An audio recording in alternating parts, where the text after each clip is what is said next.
Kejaksaan Agung menahan mantan Menteri Perdagangan Thomas Lembong. Thomas menjadi Menteri Perdagangan dalam periode 2016-2019,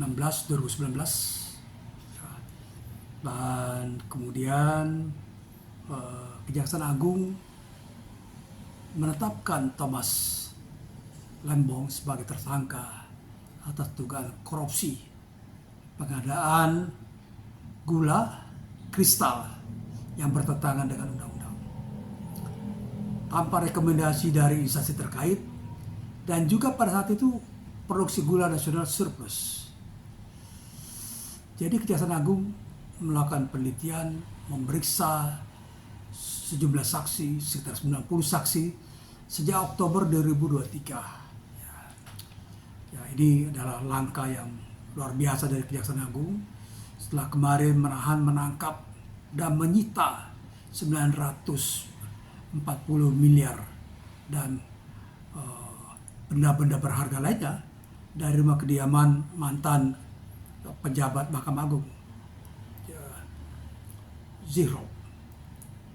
Dia satu langkah, dan saya kira tidak diikuti saja Thomas Lembong, tapi dia adalah pejabat tertinggi yang diperiksa dan ditahan oleh Kejaksaan Agung pasca Pilpres 2024. Tetapi jelas bahwa ini adalah perkara hukum, bukan perkara politik. Kalau Thomas Lembong merasa tidak bersalah dan keberatan daripada teman, maka dia bisa mengajukan pra-peradilan. Tapi yang pasti ini adalah langkah dari Kejaksaan Agung yang harus diapresiasi sesuai dengan komitmen Pak Prabowo, Presiden Prabowo, untuk memberantas korupsi sampai ke akar-akarnya. Ini adalah bukti kerja di awal masa pemerintahan Presiden Prabowo. Thomas Lembong ditetapkan sebagai tersangka dalam kasus impor gula kristal yang diduga merugikan kerugian negara 400 miliar.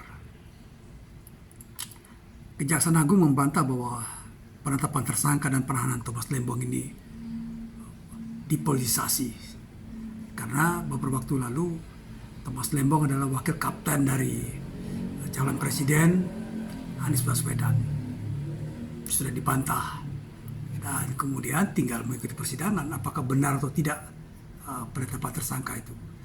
Dan Thomas Lembong punya hak untuk mengajukan pra-peradilan bila dia menolak penetapan tersangka, melawan, dan itu adalah hak dari tersangka.